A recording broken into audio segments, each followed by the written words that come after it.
Now we will start with the metal cyanide complexes. ठीक है, हमने कार्बोनाइल CO और नाइट्रोसाइल NO कॉम्प्लेक्सेस कंप्लीट कर लिए हैं। Now we will start with metal cyanide. Cyanide you know it is CN negative.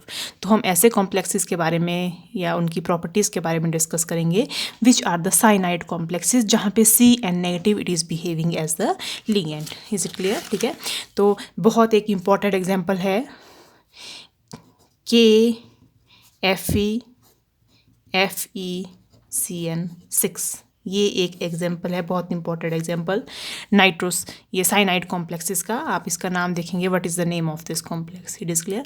अब हम क्या फीचर्स देखेंगे मेटल साइनाइड कॉम्प्लेक्सेस कैसे कॉम्प्लेक्सेस हैं।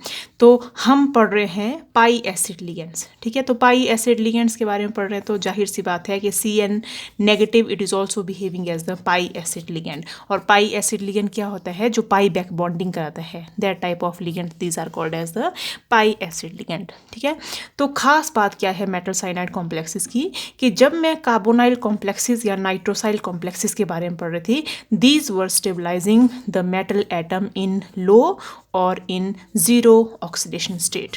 ठीक है, they were stabilising the metal atom in low और इन जीरो ऑक्सीडेशन में स्टेबलाइज करते हैं।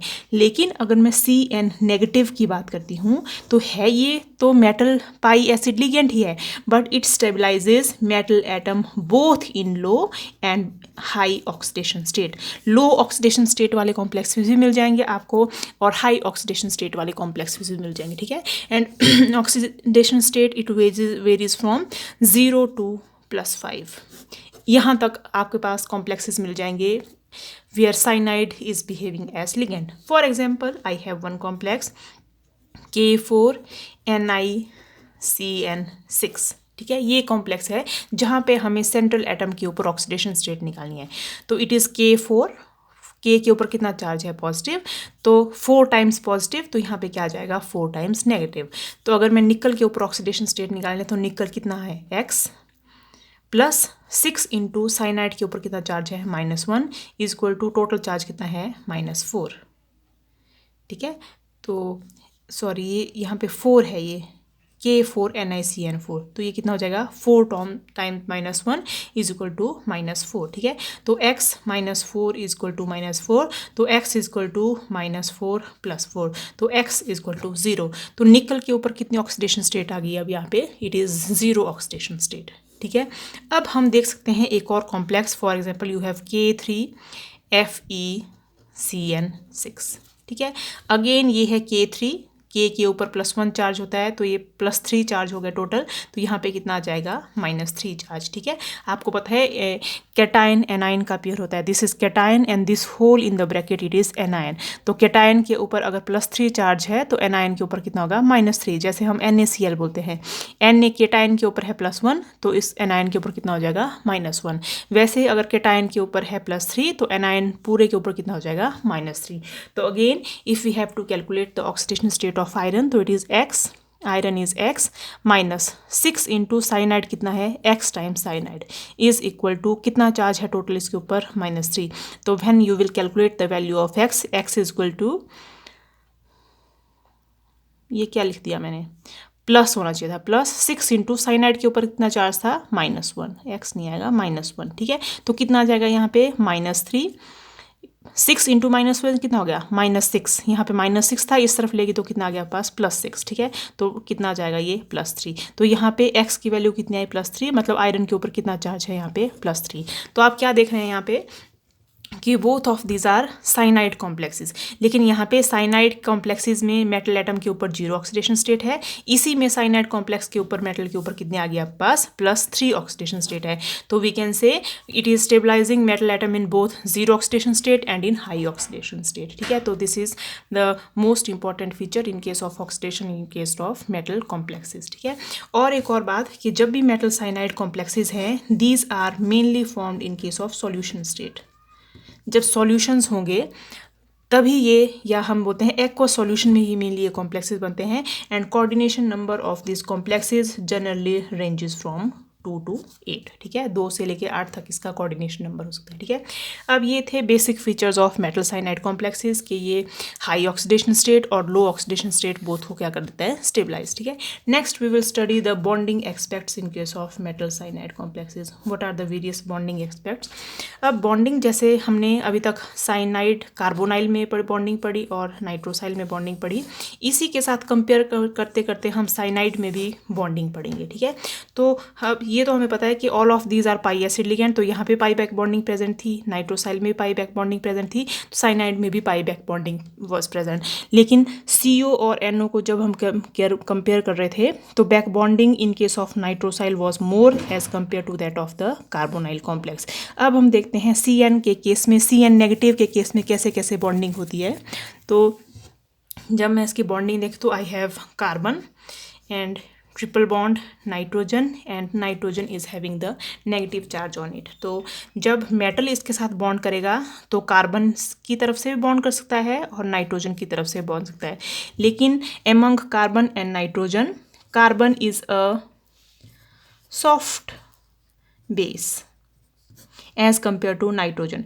तो सॉफ्ट बेस जो है ये सॉफ्ट एसिड मतलब ट्रांजिशन एलिमेंट के साथ कंबाइन करेगा तो इट इज सॉफ्ट एसिड, ठीक है। तो सॉफ्ट एसिड बेस रिएक्शन की वजह से carbon is more susceptible for attack with that of transition element. तो नाइट्रोजन भी वैसे इतना ज़्यादा हार्ड नहीं है, लेकिन कार्बन और नाइट्रोजन को जब मैं कंपेयर करूँ तो कार्बन के साथ ज़्यादा प्रेफरेंसली बॉन्ड बनाता है transition element as compare to that of the nitrogen atom. तो generally we have the complexes of this type where carbon atom it is coordinated to metal atom, and most of the studies they show that bonding is through carbon and less bonding is present through that of nitrogen। और एक और evidence बता देती हूँ मैं आपको इसके case में कि जब भी आपके पास मेटल साइनाइड कॉम्प्लेक्स है when you react it with methyl positive, ठीक है, मिथाइल पॉजिटिव क्या हुआ, CH3 पॉजिटिव, इसके साथ अगर मैं रिएक्शन कराऊँ तो this reaction is called as methylation. अगर मैं इसकी मिथाइलेशन रिएक्शन कराऊँ तो आपके पास कुछ ऐसा कॉम्प्लेक्स बन जाएगा metal C triple bond N और यहाँ पे बन जाएगा मिथाइल लग जाएगा। तो वैसे तो मिथाइल कार्बन के ऊपर अटैक करना था, लेकिन carbon is already attach to metal atom, इसीलिए नाइट्रोजन वाज फ्री, इसलिए मिथाइल कहाँ पे अटैक कर रहा है, यहाँ पे नाइट्रोजन।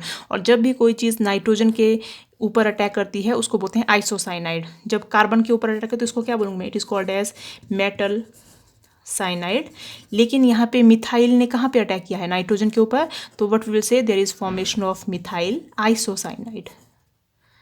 जब नाइट्रोजन की तरफ लिंकेज होती है तब बोलते हैं आइसोसाइनाइड। तो मिथाइल आइसोसाइनाइड इज फॉर्म्ड। तो it is one of the evidence that why methyl isocyanide is formed, it is only formed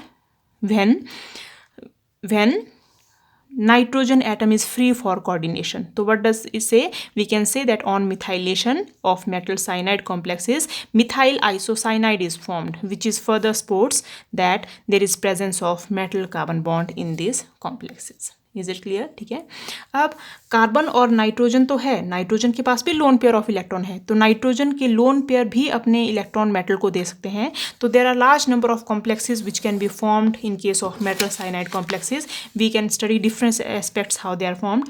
तो first type of complex that is formed of metal C triple bond N, where carbon atom is it is coordinated through metal atom to the metal atom through carbon, ठीक है। Second type of complexes कि मेरे पास है metal तो coordinate हो चुका है carbon के साथ, लेकिन nitrogen is free. Now nitrogen can also coordinate to metal atom forming such type of complex metal metal, और CN is behaving as the bridge ligand, ठीक है। एक और टाइप के कॉम्प्लेक्स हो सकते हैं कि you have metal C triple bond N और कोई ऐसा मेटल जो बोथ कार्बन और नाइट्रोजन के साथ एक साथ कोऑर्डिनेट कर रहा है। तो you can denote this as like this, metal is attach to carbon and nitrogen, and जो बीच से मैं एरो लगा रही हूँ, बीच एरो का मतलब क्या है, both carbon and nitrogen they are coordinating to metal atom, ठीक है। एक और टाइप के कॉम्प्लेक्स हैं आपके पास, यू हैव कार्बन नाइट्रोजन, लेकिन यहाँ पे carbon is attach to both the metals, मतलब ब्रिज टाइप ऑफ लिगेंड है लेकिन only through the carbon atom, ठीक है।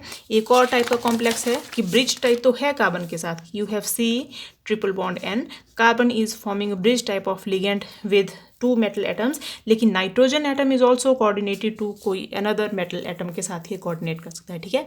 एक आपने यहाँ पे लिगेंड पढ़ा था जहाँ पे ये ये लीनियर बिहेव कर रहा था, linear type of complex behave कर रहा था, लेकिन आपके पास ऐसे कॉम्प्लेक्स भी बन सकते हैं जहाँ पे यू हैव नाइट्रोजन और यहाँ पे कैसा है, ये somewhat bent structure is formed. तो these are the different bonding modes in case of metal cyanide complexes. ठीक है, अब हम पढ़ेंगे इसके बैक बॉन्डिंग के बारे में. ठीक है, तो जब हमारे पास CN लिगेंड की बैक बॉन्डिंग हो रही है, ठीक है, जब भी बैक बॉन्डिंग होती है तो carbon contains a lone pair of electron. तो दो एस्पेक्ट्स हैं इसमें.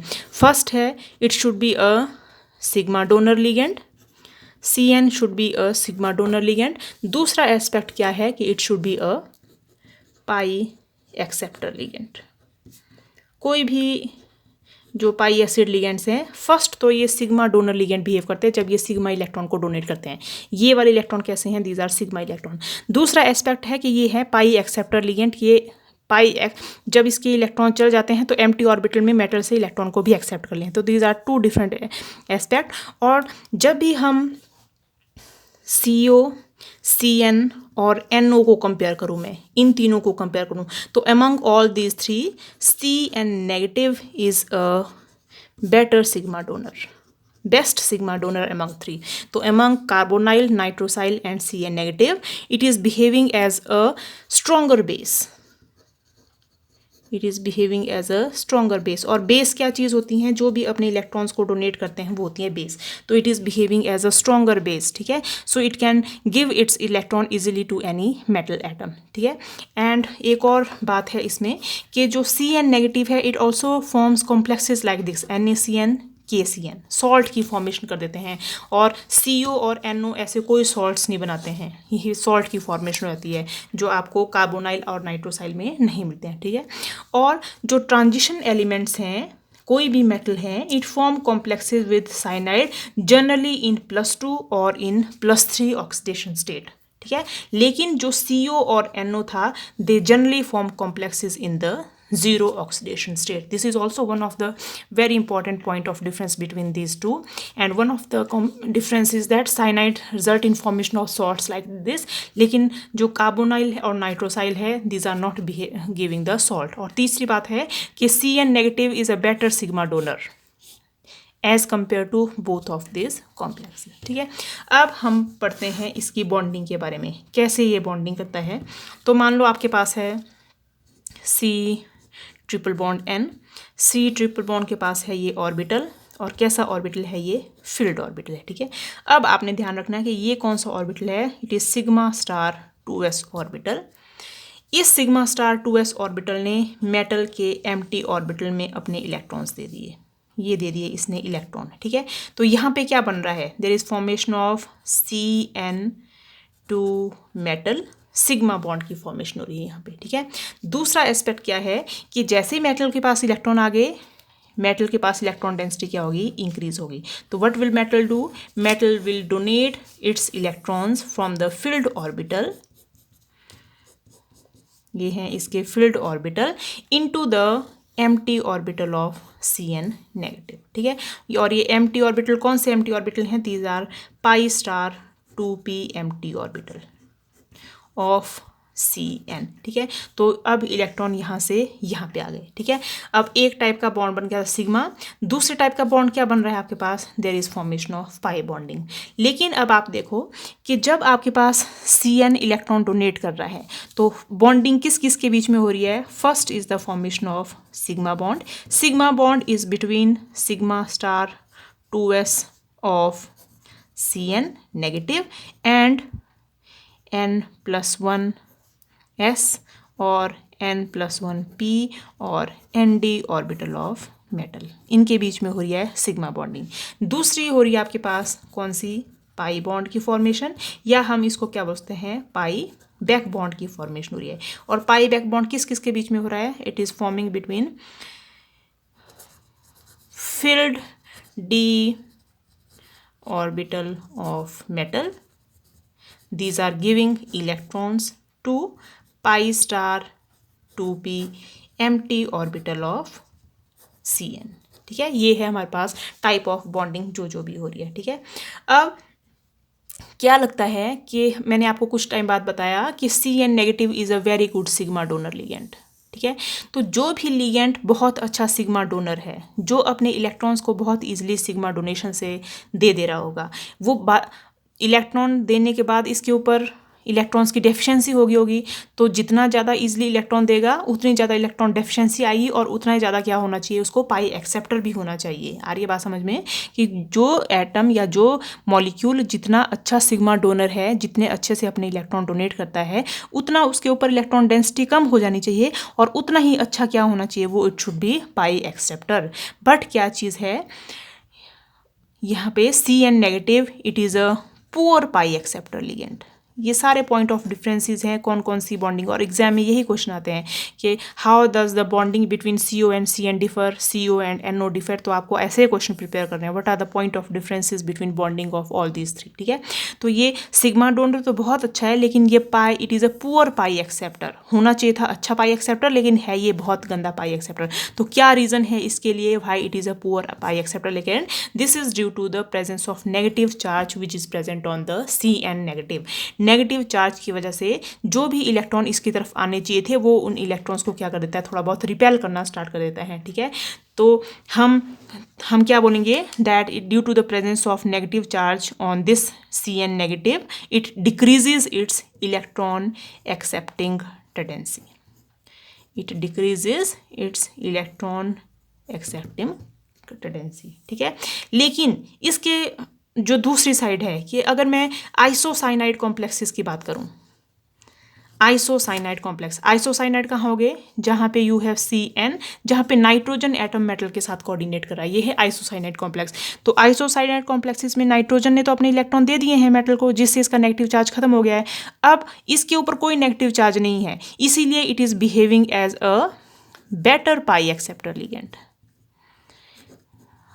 Are you getting my point? That Cn negative, it is a poor pi acceptor due to presence of negative charge. मतलब cyanide ligand is a poor pi acceptor ligand, लेकिन isocyanide complexes, these are better pi acceptor ligand than this cyanide complex.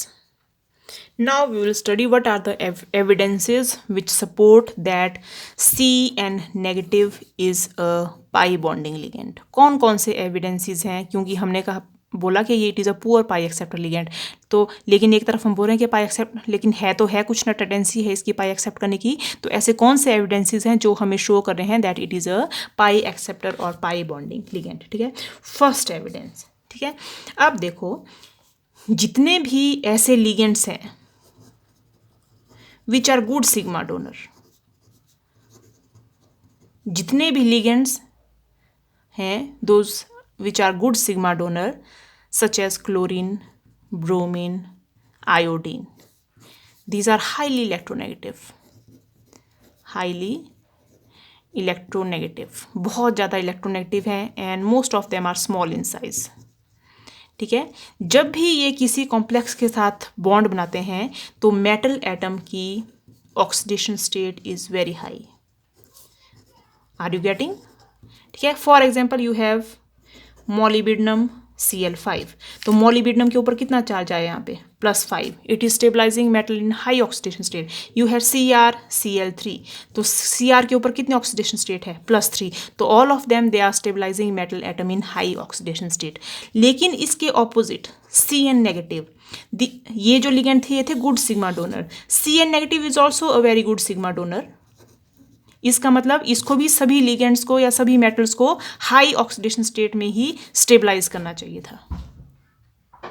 आ रही बात समझे, Cn negative भी good sigma donor ligand है, इसका मतलब इसको भी सभी मेटल्स को हाई ऑक्सीडेशन स्टेट में ही स्टेबलाइज करना चाहिए था। लेकिन you know that Cn negative can stabilises the metal atom also in low oxidation state. ठीक है, और लो ऑक्सीडेशन स्टेट में कब स्टेबलाइज करते हैं, व्हेन इट इज़ बिहेविंग और when it has some pi accepting capacity. It is very very important. क्या लिख रही हूँ मैं, पाई एक्सेप्टिंग कैपेसिटी। ठीक है, तो हम इन दो को कंपेयर कर सकते हैं कि जो गुड सिग्मा डोनर लिगेंड है उनमें हमेशा ऑक्सीडेशन स्टेट ज़्यादा होती है।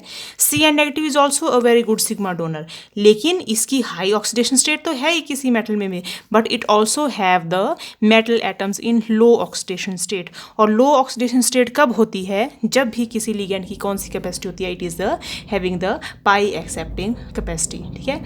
And in the low oxidation state it has some pi accepting capacity, and then the carbonyl group जो भी इसकी पाई एक्सेप्टिंग कैपेसिटी है तो है, लेकिन it is very very less. और वी कैन से अगर मैं CO और CN की पाई एक्सेप्टिंग कैपेसिटी को कंपेयर करूं तो CO की pi accepting capacity is very very large as compare to that of the CN ligand, ठीक है। Next it is from the evidence from, अब बताओ हम किससे एक और एविडेंस देखते हैं पाई बैक बॉन्डिंग के लिए? From IR spectroscopy. IR spectroscopy is a very good evidence for the pi back bonding. तो क्या देखेंगे हम? एक है हमारे पास C ट्रिपल बॉन्ड N की stretching frequency in free state में, और एक है जब new C triple bond N कहाँ प्रेजेंट है? जब ये कार्बन यहाँ पे मेटल के साथ कोऑर्डिनेट कर रहे हैं, तब हम CN की स्ट्रेचिंग फ्रिक्वेंसी को कंपेयर करेंगे। तो जब हमारे पास CN फ्री स्टेट में है, the stretching frequency of free CN is higher, whereas in case of metal coordinated CN it is lower. And this decrease in the CN stretching frequency क्यों होती है? ये डिक्रीज जब हम metal CN का bond बनाते हैं, metal carbon bonding की तो क्या हो जाती है? स्ट्रेंथनिंग हो जाती है, लेकिन साथ में CN बॉन्ड क्या बन जाता है? यहाँ पे वीक बॉन्ड बन जाता है। और जैसे ये वीक बॉन्ड बन जाएगा, इसकी जो स्ट्रेचिंग फ्रिक्वेंसी है न्यू, इट ऑल्सो डिक्रीजेज। ये सारी चीज़ें हमने बहुत डिटेल में कार्बोनाइल के केस में डिस्कस की हैं, तो बार बार डिस्कस करने की जरूरत नहीं है कि CN जैसे CN था वैसे CO है। CN की फ्री की हायर होगी, जैसे ही मेटल के साथ कोऑर्डिनेट करेगा इसकी वैल्यू क्या हो जाएगी? लोअर। और लोअर क्यों होती है? क्योंकि ये CN की बॉन्ड की वीकनिंग हो जाती है। Due to this the stretching frequency also decrease, and this is one of the very good example where we can say that this decrease in stretching frequency is only due to कब होगी? when there is formation of pi back bond between metal and carbon, ठीक है। और एक और चीज़ आपने यहाँ पे कंसीडर करनी है कि मेरे पास है मेटल, कार्बन और CN बॉन्ड। यहाँ पे ये सिग्मा डोनर बिहेव कर रहा है, फर्स्ट ऑफ ऑल मान लो। तो जब भी आपके पास सिग्मा डोनर बिहेव करेगा ये, तो सिग्मा डोनर के केस में इलेक्ट्रॉन कहाँ से जाते हैं? कार्बन से, from pi star 2s orbital. तो whenever there is sigma donor या सिग्मा डोनर इलेक्ट्रॉन्स जब भी कार्बन से जा रहे हैं, तो CN के पाई स्टार 2s से इलेक्ट्रॉन जा रहे हैं, जिस वजह से CN बॉन्ड ज़्यादा स्ट्रॉन्ग बन रहा है, ठीक है। अगर ज़्यादा स्ट्रॉन्ग बनेगा तो इसकी न्यू CN भी क्या हो जाएगी? इंक्रीज हो जाएगी। लेकिन दूसरे केस में जब मेटल कार्बन सिग्मा बॉन्ड तो बन चुका है, लेकिन जैसे यहाँ पे पाई बैक बॉन्डिंग होगी, पाई बैक बॉन्डिंग की वजह से इसमें इलेक्ट्रॉन कहाँ आएंगे? पाई स्टार 2p में इलेक्ट्रॉन आएंगे। तो जैसे पाई स्टार 2p में इलेक्ट्रॉन आए, ये वाला बॉन्ड क्या बन जाएगा? वीक बॉन्ड बन जाएगा, और यहाँ पे न्यू CN क्या हो जाएगी? यहाँ पे डिक्रीज हो जाएगी, ठीक है। अब कितना ज़्यादा ये पाई सिग्मा बॉन्ड बिहेव कर रहा है, या मतलब पाई डोनर भी सिग्मा डोनर बिहेव कर रहा है या पाई एक्सेप्टर बिहेव कर रहा है, ये हम कहाँ से पता लगा सकते हैं? उसके CN स्ट्रेचिंग फ्रिक्वेंसी से लगा रहे हैं। तो अगर CN स्ट्रेचिंग फ्रिक्वेंसी बहुत स्ट्रॉन्ग बॉन्ड है, बहुत स्ट्रॉन्ग बॉन्ड शो कर रहा है, इसकी फ्रिक्वेंसी बहुत ज़्यादा आ रही है, मतलब यहाँ पे इसकी सिग्मा डोनर कैपेसिटी ज़्यादा शो हो रही है किसी कॉम्प्लेक्स में। अगर किसी कॉम्प्लेक्स में CN की जो स्ट्रेचिंग फ्रिक्वेंसी है वो कम आ रही है, इसका मतलब यहाँ पे ये पाई एक्सेप्टर ज़्यादा बिहेव कर रहा है। तो दो चीज़ें हैं, एक है सिग्मा डोनर बिहेवियर, एक है पाई एक्सेप्टर बिहेवियर। जिस कॉम्प्लेक्स में न्यू CN की स्ट्रेचिंग फ्रिक्वेंसी इंक्रीज हो रही है, वहाँ पे ये ज़्यादा अच्छा सिग्मा डोनर बिहेव करेगा। जहाँ पे न्यू CN की स्ट्रेचिंग फ्रिक्वेंसी डिक्रीज हो जाएगी, वहाँ पे ये पाई एक्सेप्टर ज़्यादा अच्छा बिहेव करेगा। सो द ओवरऑल effect या overall observed value of stretching frequency in case of CN, what is overall? It is the net effect of these two, it is the combined effect of the both of these effect, that is sigma donor है या pi acceptor ligand behave कर रहा है। और एक और चीज़ कि जहाँ पे ये ज़्यादा अच्छा सिग्मा डोनर बिहेव करेगा, मेटल के ऊपर हाई ऑक्सीडेशन स्टेट होगी, ठीक है। नेक्स्ट पेज पे देखती हूँ मैं कि you have metal C triple bond N, you have metal C triple bond A। जहाँ पे ज़्यादा अच्छा सिग्मा डोनर है, जहाँ पे ये बेटर सिग्मा डोनर बिहेव कर रहा है, वहाँ पे मेटल के ऊपर हाई ऑक्सीडेशन स्टेट होगी, और जहाँ पे ये बेटर पाई एक्सेप्टर बिहेव कर रहा है वहाँ पे metal will have the lower oxidation state. This is also one of the evidence. जहाँ पे ज़्यादा अच्छा सिग्मा डोनर है मेटल की ऑक्सीडेशन स्टेट ऑटोमेटिकली हाई होगी. जैसे हम पहले पढ़ रहे थे कि मोर is the better sigma donor, high is the oxidation state. लेकिन जैसे ये पाई एक्सेप्टर अच्छा बिहेव करेगा जिन कॉम्प्लेक्सेस में, वहाँ पे मेटल के ऊपर ऑक्सीडेशन स्टेट क्या होगी, लो होगी. ठीक है, तो this is one of the evidence in case of bonding in case of metal cyanide complexes. So in the next video we will study of the stabilization of unusual oxidation state in case of metal cyanide complexes. Till then, this is all for today's. Thank you.